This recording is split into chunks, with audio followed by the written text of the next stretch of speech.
welcome to Told as Love Tarot with Megan, the Gemini Meg. If this is your first time to any of my videos, thank you so much for checking this out. I tried advertising on a few of my different platforms that I would be putting up this video because I think it's an important thing for me to explain to my viewers, because I started sharing my knowledge and information and my views about astrology and tarot like at the basics on TikTok. I think that it's important for me to do the same thing as I continue on with this journey, making sure that I'm still covering all the bases, covering all the basics.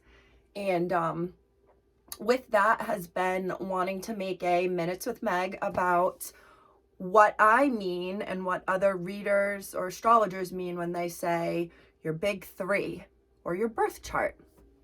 Now, I'm assuming that, or I'm speaking to Megan, who was younger and didn't know any of this and would have benefited from someone having all these visuals and directions, because I just know I would have liked it. So if there's someone out there that's like, this chick is talking to me like I'm in 7th grade, it's because I'm probably literally tapping into like teaching skills that I have, and I'm spelling out everything that I would have needed to be able to understand getting onto the tarot and astrology path.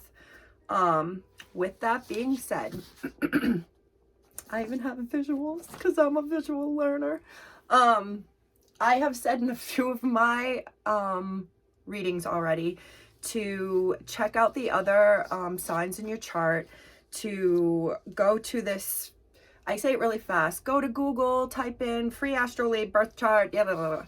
I just thought, like, when I was introduced to it, it was like over 10 years ago. It was 11. I actually did just think about this, and it was by a friend who is the person who really got me onto astrology and tarot, who unexpectedly passed away in a car accident a few years after I'd met her. But my bond with her and friendship with her, she was a Libra, was so strong that I definitely attribute her to being one of the cornerstones to the Gem and I Meg person who's into tarot and astrology and all that is out there and otherworldly. So here we go. I didn't look up the actual address because I've just been saying it this way just as easily. I don't know anything about this website. I've been using it since it was introduced to me, and I like it the best because you can go to Google and type in free birth chart and get, calculate this, da-da-da-da-da. And it just gives you like sun, this, moon, that. This one though, this gives you a detailed little blurb about what it means to have that sign and that placement in your chart. If you print it out, it can be pretty lengthy, but I've given it as a gift because it really is an interesting read, and it's well written, and the accuracy can be pretty scary. So you're going to go to Google, type in free astrolabe. It's like astrolab, but with an E at the end. Birth chart. I wrote at the bottom the 3 things that you need to know: your birthday, your birthplace, and then I highlighted, made birth time different because this is the variable that can be kind of, I want to say controlled, but I don't think it really can be. If you don't know your birth time, you can go with 12 p.m. The site will even say that if you don't know your birth time, use 12 p.m. For research purposes and to show you guys what would be the difference, I went ahead the other day and did my birth chart with the accurate birth day, birth place, birth time, and then I did it with birth day, birth place, 12 p.m. just to see what the differences would be. The more detailed you can be with your chart, the more accurate it will be. For the most part, there weren't major differences. The big difference was that it said my rising sign was Virgo and I'm Aquarius. And other than that, it got the same sun sign for me. It got the same Capricorn, Mars sign, which is Capricorn. It got the same moon, Mercury, and Venus, but the degrees were off. So this is like, for the most part, like, I'm being nitpicky here, but for the most part, this matches. The biggest difference is just the rising sign. I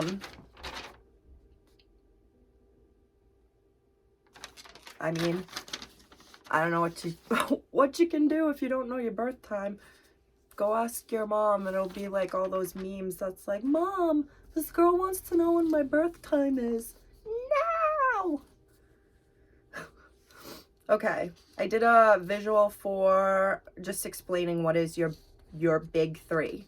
So once you have your birth chart and you've read your little explanations about yourself and you've had your like, oh my God, this is so accurate moments, now you can go look at readings for other signs in your chart, because now you know the other signs. So when people or astrologers or tarot readers say the other signs in your chart, your big three, they're referencing your rising, your sun, and your moon sign. Now, these are like, well, I look at Venus too, but when they say your big three, it's rising, sun, and moon. I describe the three as your rising sign is like a book cover or a front door to a house when you're looking straight at it. The sun is inside the home. Your sun sign is you on the inside. And your moon sign is the bad, sad, or wild times in the home that not everyone is privy to or is invited to.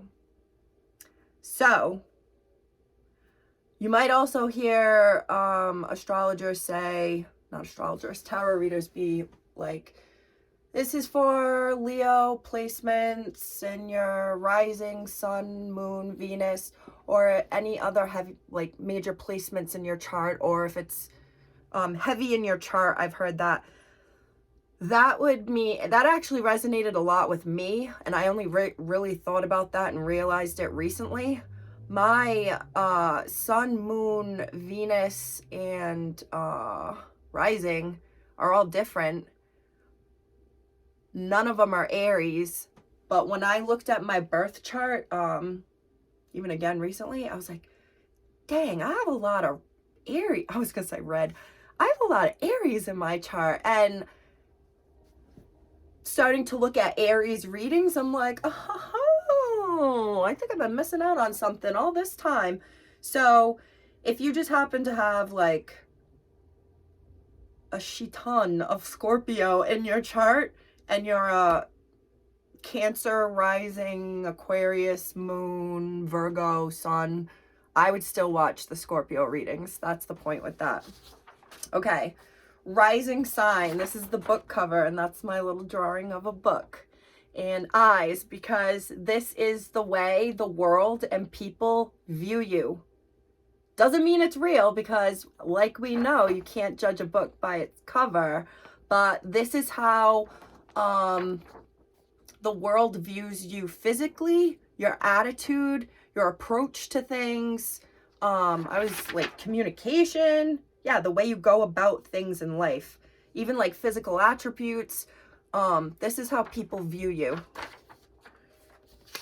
Your sun sign is actually you at your core. This is inside the house. Not everyone sees what's inside the house. They just see the outside. Inside the house, this is actually who you are as a person. Your traits, your soul and spirit, your way of thinking, your way of communication to a certain degree, traits, mental, physical, and emotional, all your likes and dislikes, part of like your traits, your attitude,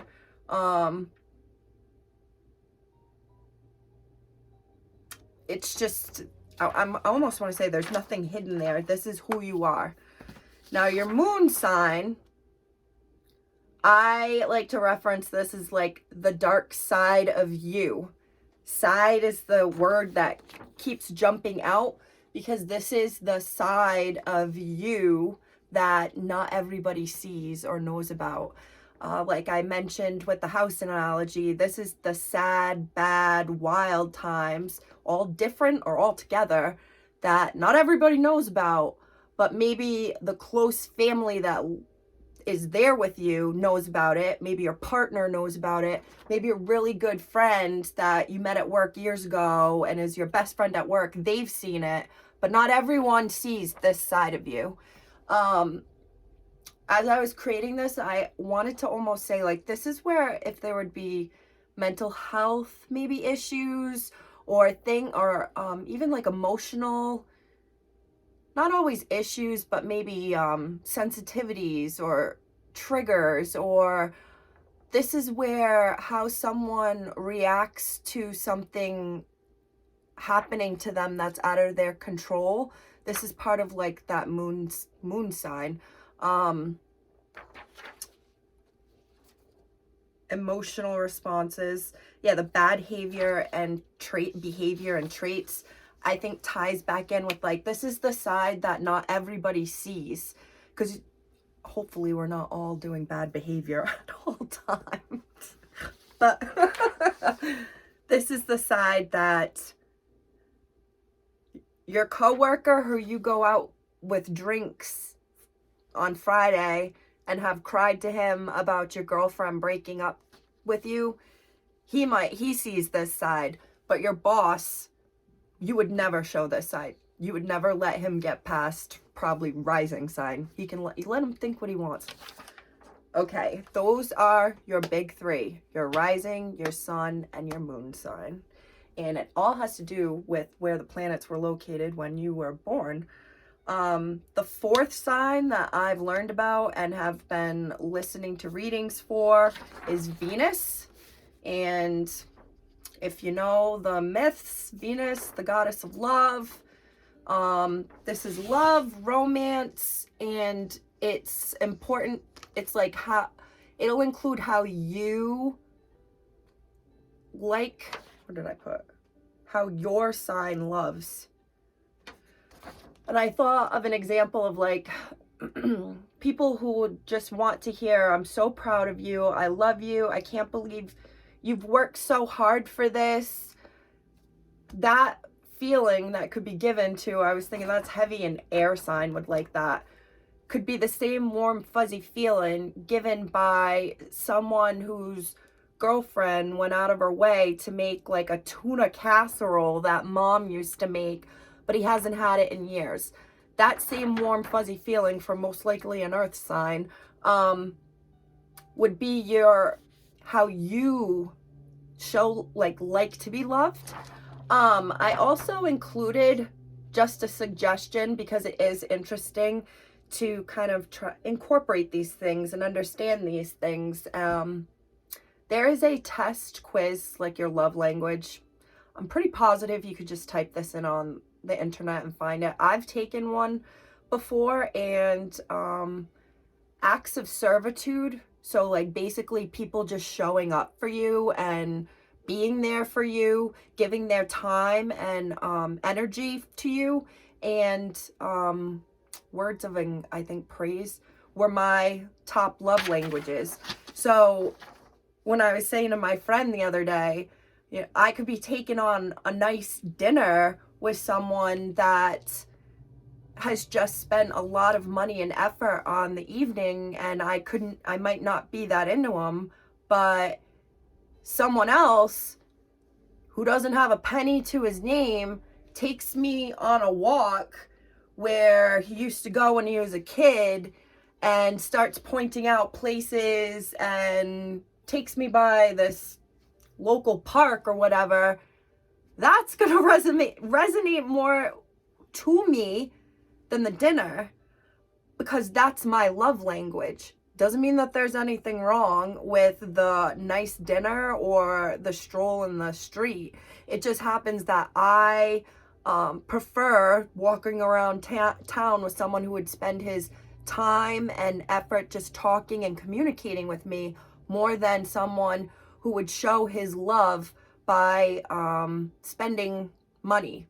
It's really interesting to do that quiz, because I've seen memes and things like that. It's like, this whole time you've been getting her diamond rings when all she wanted was a hug and told that she was your girl. You know what I mean? So understanding your Venus sign as in your chart, and then thinking about your love language, it is very interesting to see the two intertwined. Plus, if you're in a relationship, it's really interesting to have your partner take the quiz, because then it's like, now you have no reason for not giving me what I want in this relationship, because you literally have a report. Someone out there is like, yes, girl, thank you. Oh, gosh. My next two signs that I'm going to start learning about, but I didn't feel comfortable doing like a little thing about them yet, because I don't feel like I have a grasp on them at all, is I want to start learning about Mercury signs and Mars signs. So your Mercury sign is a reflection of the sun sign, and it's how you think, you write, you talk to yourself and others, communication, heavy communication. Sometimes if you just think about the gods and like that the planets were named after, Mercury was the Roman god for communication, who was Hermes in Greek. It was the messenger god with the, I'm thinking of the Hercules movie. He's got the like Air Jordans on.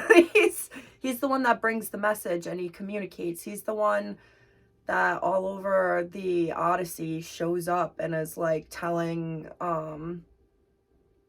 Odysseus what's going on and like giving him hints and tips. He's just a he's a communicator. So learning about Mercury would be a reflection of how your sun sign communicates. And then I want to get into Mars, which is energy, action, sex, sexuality, the desires that light you up, how you cope with anger and aggression. I'm thinking just Wands energy right now. That would be learning. So maybe this is like learning about like air energy and Wands energy in the Swords energy and Wands energy in your birth chart. This is me just kind of talking aloud as I figure that out. But once I get a grasp on those, I'll do another Minutes with Meg on what it means when you watch the readings for your Mercury and Mars sign. So if this made sense to you, if you had an aha moment here, if you knew nothing about astrology and I just actually taught you something you didn't know and you find this interesting, please let me know. I'd love to just know. If you have a friend who you think would benefit from this explanation, show it to them. Show your friend and both find out your birth charts and then go watch the videos together. So now when I'm saying, if this doesn't resonate with you, try checking out your other signs. Now you'll actually know how to find your other signs and what that means. And as I've said, or I used to say in the very beginning, it really can be beneficial, because I know for one, I can watch Gemini readings or do a Gemini reading and it doesn't completely resonate to me or make sense. But then I go over to my rising sign, or I start watching a reading that was my moon sign, and I'm like, wow, like how is that there? That's not even my main sign. but it's there. It's for me. That's about me right now. So I hope someone feels like they know what astrologers and these YouTube videos and whatnot are talking about now. Someone who's been wondering for a while and had no idea. Because what's the saying? If you can at least teach one, then you've taught enough. Have a good rest of the week as we start a new week, and check out your readings. Thank you. I'll see you next time. Bye.